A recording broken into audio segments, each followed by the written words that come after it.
Okay. Call the meeting to order of the Greater Peoria Mass Transit District here at 2105 Northeast Jefferson Avenue, Peoria, Illinois, 61603. Roll call. Okay. Trustee Wortham, Present. Trustee Ahart, Present. Trustee Hare, Present. Trustee McBride, Present. Trustee Polk. Present. All right, we have a quorum. Thank you. And we will have pledge of allegiance led by Nick. I pledge allegiance to the flag of the United States of America and to the republic for which it stands, one nation, under God, indivisible, with liberty and justice for all.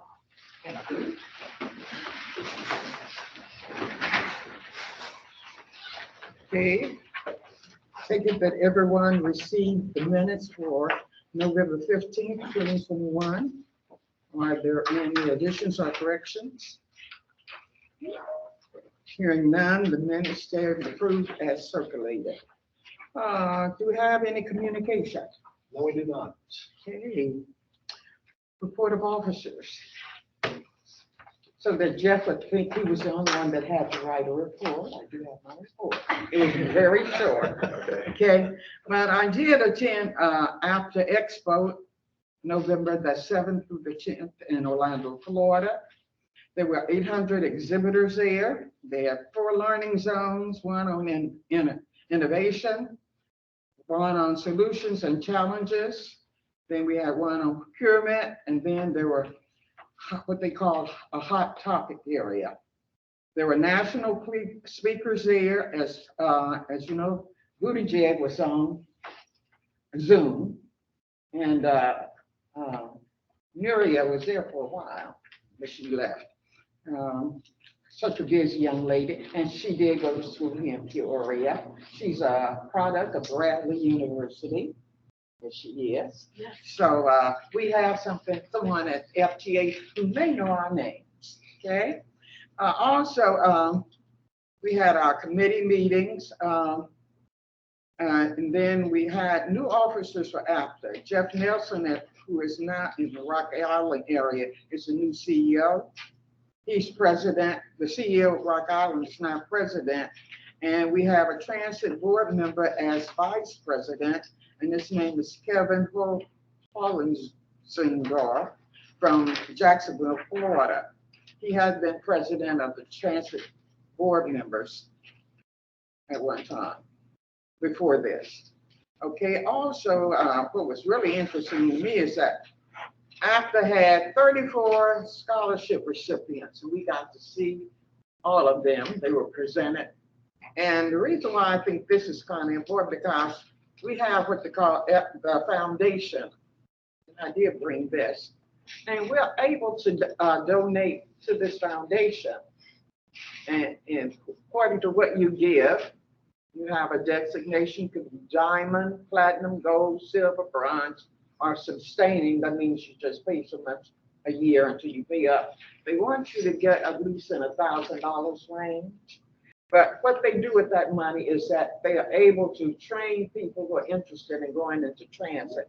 And I tell you, when they presented the young people at that ceremony, there's some outstanding scholars who are going into transit. And the reason why I think sometimes we don't know about this is because we are a small unit. These young people, I think, are looking to go to those bigger transit systems, but there were some outstanding young people that they presented. Also, what I was interested in was President Biden's executive order 13985. And what it talks about is it directs all agencies that plan to be in the federal program to advance in what they call racial equity and support of underserved communities. And it says anybody who's going to ask for a grant from the Federal Transit Authority must have a program that qualifies them for the project, and that has, they must be working toward racial equity, or they may not get any federal grants. And I find that quite interesting because they don't have what that entails yet. They have a committee who's working on it, but they don't have a definition what it entails. I went to one meeting where Jackie DuPont Walker from California and the CEO from Chicago, Jarvis, they were talking about their definition of racial equity, but I don't think it's really firmed up enough where they could say that a person is doing what they call moving toward racial equity, because I don't think they have any standards yet. But they were asking people, if you want to be on that committee, you can let ACTA know, and I'm sure that they would find some areas for us to work in if you wanted to do that. But I find that quite interesting, that you're going to have a standard, that you don't have a meaning for the standard. Okay. Also, I found it interesting that the CEO from Chicago, Dorval Carter Jr., he was Outstanding Manager of the Year. And I found it interesting because when we went to visit the hood, when he was over transportation department, he was his attorney. Remember that? Oh, yeah. Dorval, okay. Now he's over the CTA in Chicago, and he was Outstanding Manager for the year. And Chicago was Outstanding Public Transportation System of the Year. He's doing an outstanding job for systems that have, he's a large system. They have over 20 million trips a day. We are small system. We have fewer than 20 million. We have much fewer than 20 million, but they have small, medium, and large. Most of the small systems have what they call between under 4 million trips. And Peoria is very small, but I find that even though we are a small system, we do end up being very successful in getting some of those grants that go through. So you'll be commended for that. Also, the transit board members will be having a conference in January. It will be online. It might be something that all of us want to participate in as we can, because it'll be on sometimes in January. They're going to do 2 dates, 2 Wednesdays in January. They will let us know when online, but it's interesting to understand because sometimes we get put on boards and we don't really understand what our duties are on the board. And I do think that group is a really outstanding group as to how they indoctrinate board members to be part of not only your local, but also the national group, which is APTA. We're a member of APTA. We pay a large sum of money to be members of APTA. But APTA also is very influential in that they help with working with legislators, and they also help a lot in making sure that transit is represented on the Hill. And they were very instrumental in the last restructuring grant that we received. In fact, they had a very interesting, they targeted 6 of the biggest transit states, and they worked those states and they worked those legislators to make sure that they were in favor of transit getting that grant, that money. So that's very interesting to know. And because of that, our new board member, the new president of the transit board members is Doug Tisdale from Denver. I know you know him. And he was the legislative director for APTA this last time. And he will be president of the transit board members this coming year. I find this stuff interesting, being a teacher, you know. Some of this really kind of, especially the scholarship part and the means by which they're trying to move transit into the next phase. And they talked about all the changes that we're going to see in transit, like the electric buses. And I was in one group that's the best thing since sliced bread, but I was with another group who said, how you know that's going to be sustainable? What happens if this happens? What happens if the batteries burn out? Whatever. But the thing about it is people are trying to move forward in transit. They're not standing still. And that's what's interesting about this. And also by trying to serve underserved areas. Transportation is quite important to people who are trying to get a job. And sometimes because there isn't a public transportation system, it holds them back in their communities. So we'll just look forward to what comes along. And I do think that Peoria is to be commended, okay?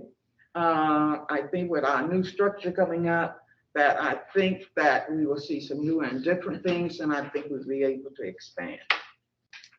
Any questions? I'll pass this around, because I know some of you might want to give some money to the foundation. Okay, any questions about the expo? But it will be again in Florida in 2023. So it might be some. Orlando, Florida again. Okay, in 2023. They only have expo every 3 years. But it's a wonderful conference. You get to learn a lot. Okay? Any more reports from officers? I'm kind of like a standing committee, aren't I? I'm a standing committee. Okay, you ready? Okay. Whatever you want me to be. Okay. Whatever you want, I'll be. Okay. Any reports from standing committees? I do. Okay. We always have, Angel and I always have stuff to tell about ADA. We Okay. had our internal meeting, which is just the members of CityLink and TransDev. And we have come up with a glorious idea that we want to have a month-long celebration of ADA in July of 2022. Christine has graciously agreed to work us into the budget in some type of way so that we can have funding. We then took that idea to our general ADA meeting. And I want you all to know that I did the little boxes of think outside of the box, and I was amazed. Everybody brought back their box, and they all had ideas to go on the outside the box. So we came up with some really great things. You'll be seeing those in the minutes because Desiree, out of the goodness of her heart, is going to type all those up for us. So everybody is really excited about doing this function in July.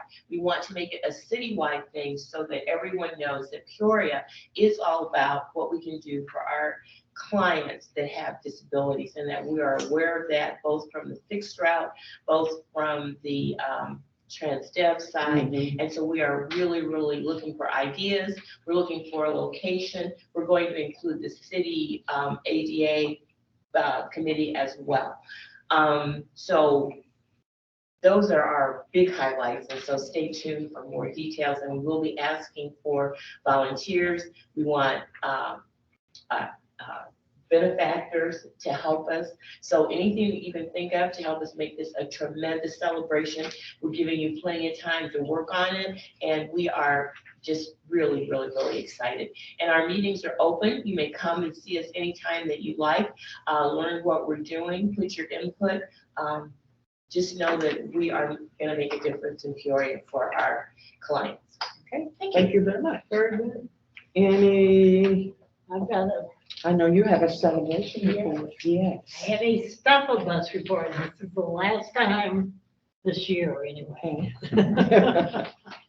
It was the 34th annual Stuffle Bus Food Drive that benefited Peoria Friendship House, and it was officially concluded on November 30th with a press conference to announce the total weight of donations collected. I am pleased to report that we collected 10.16 tons of food. This exceeded the goal of 10 tons, and the additional food that could not fit on the vintage bus was brought to Peoria Friendship House in a CityLink van. Have you seen any pictures of the bus when it's filled or seen it? It's totally awesome. And it makes you just feel good about people in Peoria. We had help from the players from Peoria Rivermen and Peoria Mustangs hockey team, and they helped unload the buses, unload the bus with the donations in less than 2 hours. And thank you to CityLink employees, Peoria Friendship House employees, and all the other volunteers for helping throughout the food drive. Many thanks to all the other businesses and organizations that supported the food drive this year. It was a success, and we thank you all for your help on it. And check out the Stuff a Bus Facebook page for more information on this year's drive. Are there any questions? Julie's not here. I saw her on TV quite often Yeah. during the drive. Okay. Anyone else? Anyone else? Okay. I guess we'll have a report from the general manager. Okay. Just to expand on a couple of your comments about the APTA convention. I did sit in on one of the sessions with Representative DeFazio, who was the chairman of the Transportation Committee, who was really instrumental in getting us all this funding for transportation and transit.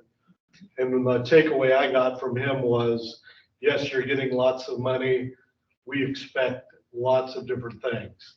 We don't want you to go back and try and do the same things over and over again. We want to see something new. We want to see something innovative. Because he knows ridership down nationally in public transit. And that's one reason they're interjecting all this cash in for the infrastructure and for us to do different improvements, not only in the infrastructure, but also in the routes. And so with that, at our next meeting, we will be showing you our latest results of the comprehensive operational analysis. These are going to be some new route changes that are going to go into effect in March. We've had the public comment period. Last week, we showed the drivers some of what we're doing. We haven't quite given them all the information that they needed, I think, but that's going to be ongoing in January. But anyway, at the next meeting, then we will show you what we're looking at and hopefully what will take place in March. So basically, it's consolidating routes and putting more service on the streets, and it'll be more Saturday and Sunday service. When we first started this, it was about 2 years ago. COVID hit. We were going to dial it back, but we found out the funding is still going to be in place. So we're going back to our full analysis that we had hoped to. So we will be doing that. Other than that, in negotiations, it's moving along. Unstuffed the bus and had the ADA. So a lot of exciting things going on around here. Very good. Now, who's going to do the new facility update? We're gonna do our time lapse video. And then she's gonna show her slideshow that she was doing. Thank you. Okay. So construction is moving along really well. A&H Steel is installing metal bracing and miscellaneous steel, which consists for the rooftop units and the skylights. Western is installing insulated panels, so those should be done in the next week or so. A&H Electric and Dre's Plumbing, they completed all the underground utilities and the duct bank across the lane to the south building to the new paint booth. The mechanical ditch was poured back. We have a small section still to complete. We did get to open that back up for your guys' facility usage. Peoria Metro is moving along with the retaining wall, and any bench continues to work on grading and backfilling. You see they're moving pretty quickly on that. Only they quit that quick, right? River City, this week we are hoping to get bid package 2 out on the streets. The bid opening is scheduled for January 20th. Looking for board approval for the next phases for the February board meeting. The current GMP is still at the 8.4 million. We are 35% complete on phase A. There's no request for increase this month for the GMP. That will be in February. Any questions or comments? Coming along good. for everyone. We still don't know about that house yet, do we? Yeah, the house hasn't been determined factor yet. Okay. Any questions? Thank you. Alright. Okay, report from Transdev. Miss Angel.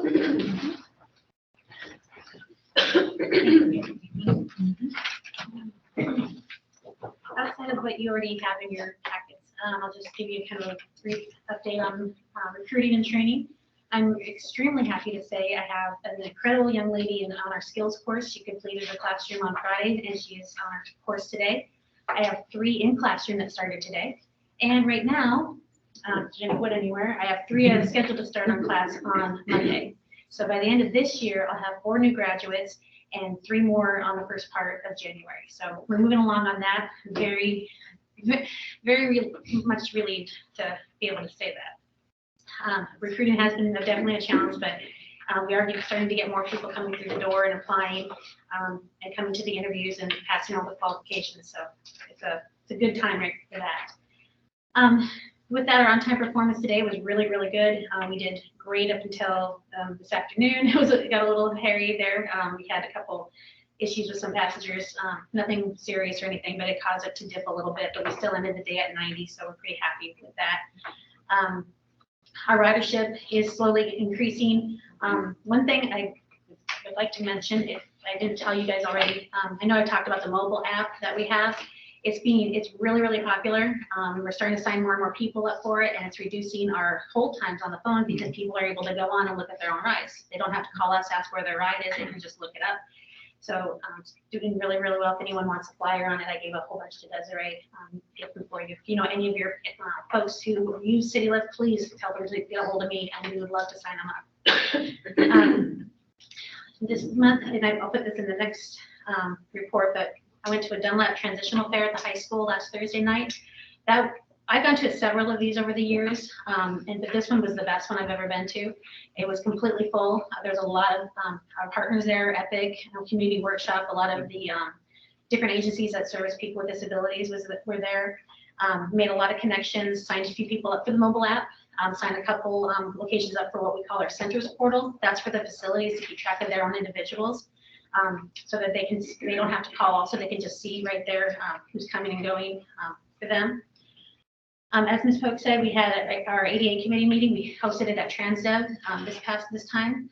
So I was able to give a lot of our agency partners tours of the facility. They got to meet some of their dispatchers, and some of them said they're their dispatchers because they talk to them like every week, several times a week. So it was nice for them to be able to put names with faces and such. So that was very positive. Kind of on a personal level with our staff, we had a happy anniversary / happy holiday party last weekend over at the Landmark. Again, if you recall, Landmark is an excellent partner with us, allowing us to use their lot as a skills course. So it was only fitting that we had our company party there.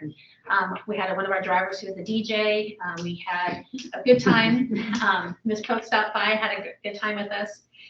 So that was really fun. It was nice to be able to let them let off some steam. It's been a really challenging year between COVID and recruiting, and new company, new software, new building, everything's so new.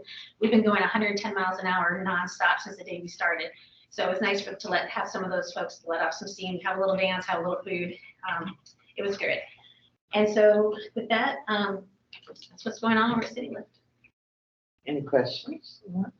I don't have a question, but I have a comment. Okay. Angel does an extraordinary job. She has a difficult job, as I know lots do, but I watched her with her people, and the atmosphere and the camaraderie that they have and the team spirit that they have is phenomenal. She has done an extraordinary job, I think, with the people that she has, especially under the conditions that they work when they've been down so many people. I've seen people volunteer, they'll stop what they're doing to help. So I just want to commend her for an outstanding job that she's doing, so that you all know that she's working really hard. Thank you. Thank Thank you. Thank you, Angela. Public comments? None? None? Yes, sir. Okay. Old business? None. Okay, on the new business, we have resolution 2223, and that will be, I see She you. just skipped you. I'm even gonna use the microphone, see if it works. This is a memorandum of understanding with the Peoria County Health Department. So basically what we do is it's an annual event. We display public advertising for the county, usually public service announcements for non-commercial and non-political advertising, promoting the social services through an intergovernmental agreement. So basically, that's what this resolution is. No money changes hands, just handshakes. Just little handshakes. Yep. So, can I get a motion to accept this arrangement? Motion to approve. Second. All in favor? By the sign of aye. Uh, Aye. Any nays? Motion carried. Thank you very much. You're welcome. And resolution 2224, Ms. Shanna. There she is.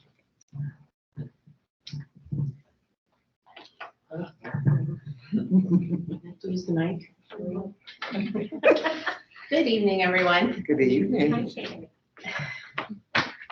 I am really excited to present this tonight. This is something that we've been working on for a couple of years. And so in an effort to promote the wellness of our employee population and to reduce our overall healthcare benefit costs, we are seeking to provide our employees and their dependents, including spouses and dependent children, with a no-cost employee health center. You know, our benefits are a big part of our budget every year. I think I figured out 20%, but I could be wrong on that. But so Christine could more. Okay, she's it's more than that. Okay. You have wonderful benefits. Yes, we do have great benefits, but our claims costs, I think, rise on an annual basis. And so we are looking to reduce those. And so we thought by providing an employee health center for our employees that might promote wellness and allow them to take charge of their own health. Because if it's no cost to them, we hope that's an incentive for them to go and use the health center. So I do want to correct myself. I put that we would estimate a 48% reduction in claims. That's incorrect. We will have a 48% return on investment within the first year. That's what they project for the health center. We will have about an 8% reduction in claims costs in the first year. So it will help. And the health center will be, we will be joining an already existing health center in East Peoria. And it'll be shared with the East Central Illinois Pipe Trades employees. And we will have use of their facility that's already in existence. So with that being said, we did issue a request for proposal. We did get 2 bids back for that, OSF and Everside Health. And Everside Health did come out on top for that. There's a annual agreement. We'll do a year-by-year agreement with them. Projected start date for the health clinic will be February 1st, if it's approved. And it'll have a flat monthly fee, and that is based on 365 eligible members, a flat fee of $13,595 a month. And then on top of that, there's an estimated $650 a month that will cover pharmaceutical and testing costs. So it'll have an annual projected first year cost of $170,936. But we also, like I said, expect to reduce our health claims costs by 8%. And so with that, that's what gives us return on investment, a net cost savings of $82,000 and a return on investment of 48% in the first year. And that is with expecting 75% of our employee population to participate in the health center. And so with that being said, for our new board members, I wanted to introduce Rick Simonis. He is our consultant with JL Hubbard. He's been with us a lot of years, I think. And so he helps us on a monthly basis and an annual basis and keeping our rates as low as possible for us. And then also I'd like to introduce Michael White. He is the Vice President of Business Development with Everside Health. And so he is the one that's going to help us market this to our employees in the next month or so that we can get everybody participating and everybody on board as much as possible.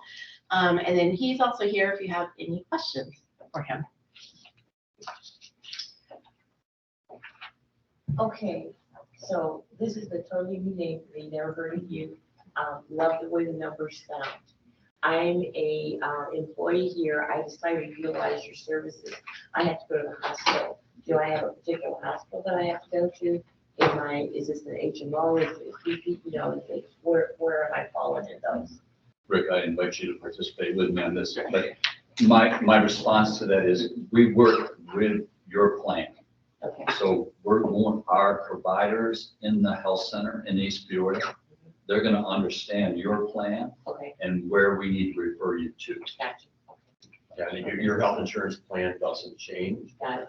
What we try to do is encourage people to use the clinic, the health center, Okay. because that doctor then can kind of coordinate their care. Okay. What happens with most accounts is you'll go see your primary care doctor, you can get in to see your primary care doctor. And then maybe later on you have some chest pain or something. So then you get into a cardiologist and maybe they're not talking to each other because one's Unity Point and one's OSF, but they're both in network and Blue Cross. Gotcha. They just don't talk to each other. Gotcha. Okay. So we think the health clinic will coordinate that far better. moving So you're forward. wanting to be my first point of contact? Absolutely. Okay, all right, thank you. Good question. Any other questions? Just I might just add a little information. We do have a presence, as Shannon mentioned, in East Peoria, which is hosted by the East Central Illinois Pipe Trades, and also participating in that health center is the Mid Central Operating Engineers. So two large union groups participate in that health center. Nussbaum Transportation from the Bloomington area recently joined that health center. And in Peoria, we have another health center that serves Peoria Public Schools. And they don't share their health center right now. That might change in the future, which would provide additional access. But right now, we have East Peoria, which will share, and that's why we've recommended that site to your employees. so there is a site here in Peoria. Yes, Okay. yes. Yes, Where ma'am. is it located in East Peoria? 204 West Washington. Oh. It's, your Chick-fil-A's in the Levy District. It's right in that area. Okay. In the shopping strip mall. It's a really nice clinic. Very nice. Another thing that I'm sure Michael will get to in a minute, but so when you go to your doctor's office, they have your records and they don't necessarily coordinate with the hospital or anyone else. All of the Activate / Everside Health clinics throughout the nation are on one system. So if you're traveling and need to go to the clinic in Monroe County, Indiana, you can go to the clinic and they can pull your records up and they know what is going on. So it's very sophisticated, very nice, and it's great for employees. I'd like to explain too that typically when we open, employees will think, oh, it's a clinic, it's where I go when I get sick. We take a different approach, that we're very proactive in engaging people, as Shannon said, in taking charge of their own health. So how do we do that? Well, one of the ways we do that is we encourage people to get an annual health assessment or annual physical. And oftentimes that's the way they establish care for the first time. They come into the health center, they meet the staff, and they experience health care like they've never experienced it before. Because we don't operate as fee for service as most health systems do. We're not a health system. We don't have an affiliation with a health system. Our allegiance is to you, the employer, and to our members, your employees. And so our providers, and we have incredible provider teams in East Peoria and Peoria.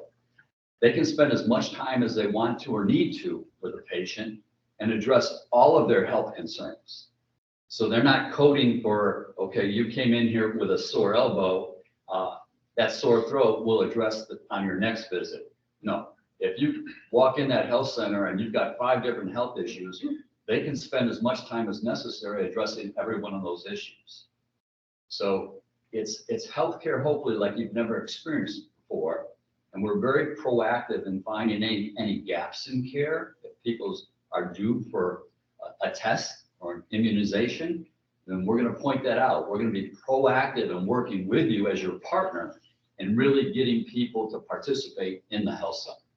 How are you going to introduce this to the employees? Well, we've been doing this for a lot of years, so we've got a system that we think is pretty effective in communication-wise, mailings home. We're going to utilize the communication means that you already have established that work for you. We're going to collect information. So between now and February 1st, the biggest task we have is getting all the data on the employees and the dependents into our system so that we can begin to communicate with them and let them know what they can expect. We're going to have meetings with the employees. We're going to provide detailed information to them about what we're all about.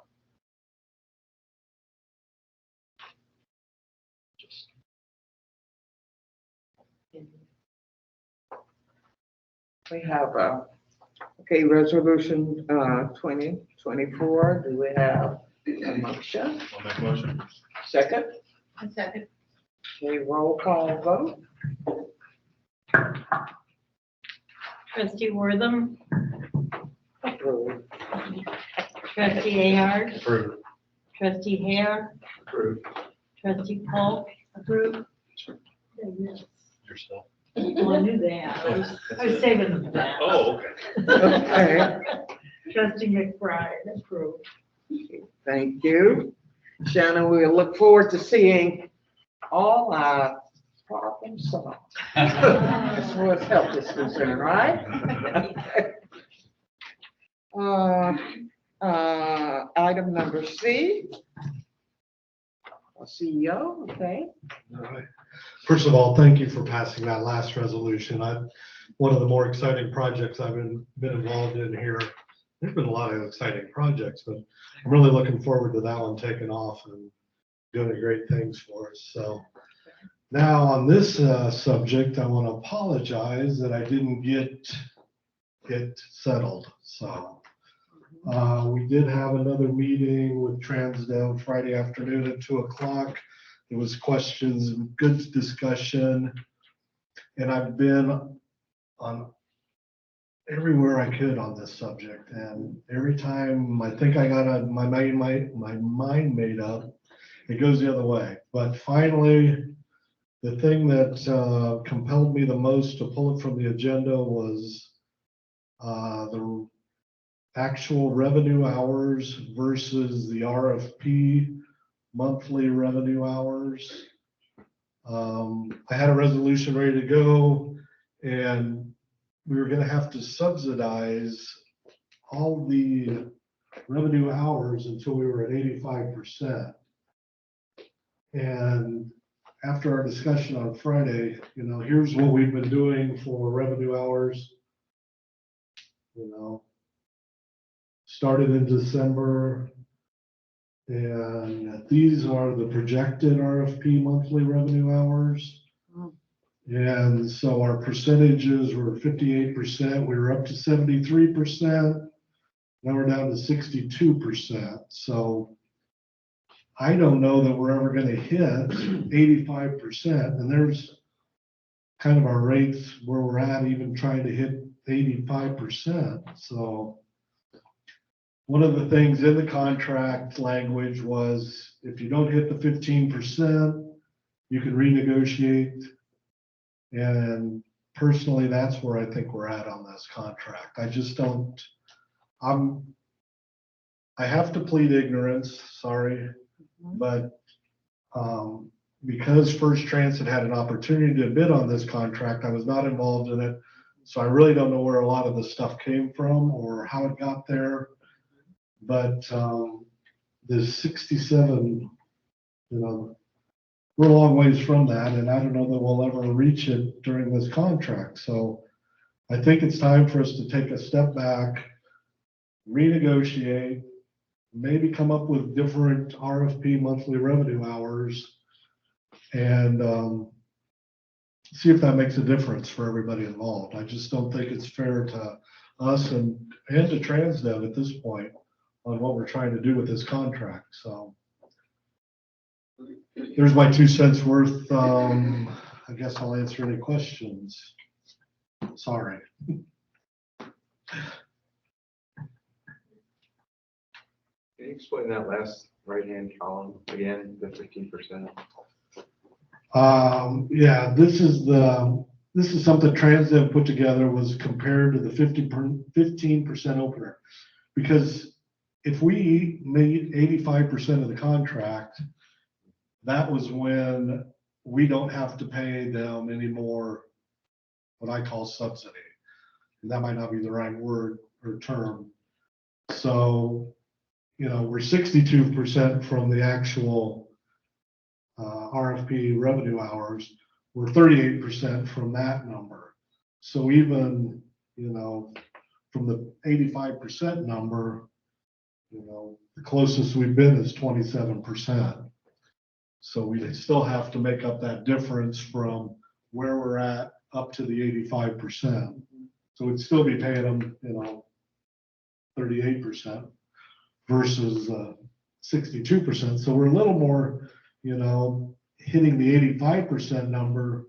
We're a little closer. But even that number is a little ways off. So whether we shift our actual RFP to the 85%, come up with a new 85%, of course, then Transdev would have to refigure all their costs and where they're at. And so I think it'd be some negotiations in and out. And the last thing we want is our paratransit system to fail and, be underfunded. We want to make sure they've got the ample resources to be successful. So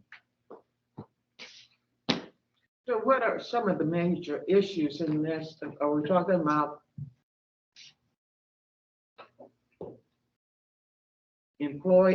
being able to employ people?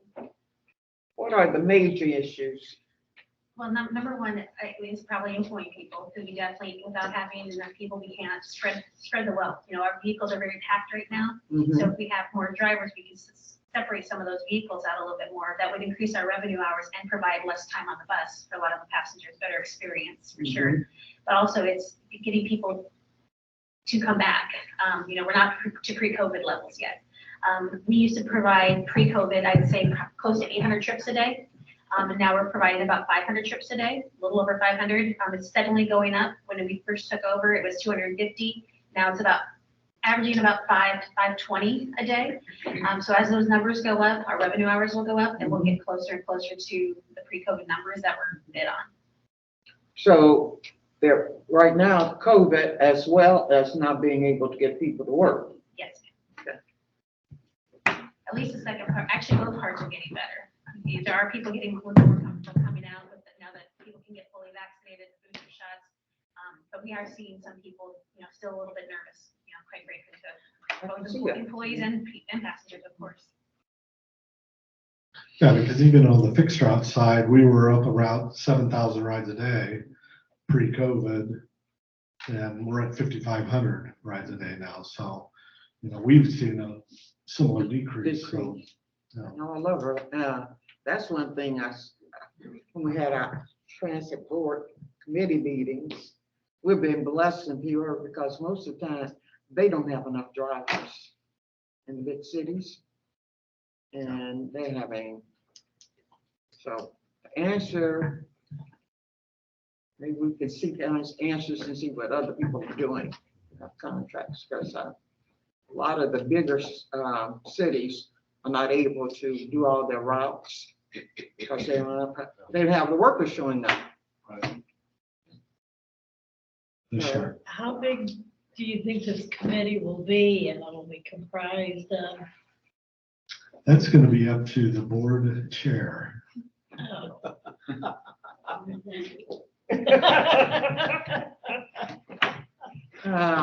But we will, with only 2 weeks left in this month, January, that probably will be our priority to sit down and discuss where we go with this. Any other questions or additions? Thank you, Dan. Financial report for November. Ms. Christine. You don't want to listen to my last one? Approval of the board dates. Oh, yes. So I think they were all in your package. We had a couple asterisk dates. March 14th is the date of the APTA Legislative Conference, so that might move. May 2nd is the first Monday of the month, and so that's the annual meeting and election of officers. So that kind of moves away from your second Monday of the month. And then October 10th will be another APTA conference that probably some of you will be in attendance to, so we might have to move that date as well. So other than that, everything else is pretty much second Monday of the month. Any questions about the calendar and the dates? Can I get a motion? Motion. Second? Okay, motion is second, all in favor? Aye. Those approved, the same sign. Those who don't approve, the same sign. Okay, so that's our calendar for next year. Thank you very much. You got a soft voice. Okay. All right. This is really the routine thing, we want to summarize our November 2021 financial activity. And for board, you approve that. In November, our total monthly operating expense is less than our projection. The major operation expense for November is the same, payroll expense, benefit, and also our paratransit transportation service purchase. And the only exception going forward is we have a lot of construction professional service expense. So therefore, staff recommend for approve November operating expense of $2,702,534.98. Motion to accept the financial report. Moved. Second. Okay, thank you. Okay, roll call vote. Trustee Wortham, Approved. trustee Hare, Approved. trustee Ahart, Approved. trustee Paul, approved, trustee McBride, approved. Okay. Bills. Thank you very much. Thank you. Okay, before we have a motion to adjourn, I'd like to say a statement first. Okay. I skipped over Emily when I was giving my stuff a bus report. And she really puts in a lot of time and effort for all of us and for the community. And I make the motion to adjourn. Okay. We have a motion to adjourn. Before we do our vote on it, I just want to remind you of future meetings. Monday, January 10th, 2022, and Monday, February 14th, 2022. Okay, you have a motion and a second to adjourn. All in favor? All right. The meeting is adjourned. Thank you very much. Before everyone leaves, there are little gifts here from me for everyone. I'm leaving these, because I know there's more here than we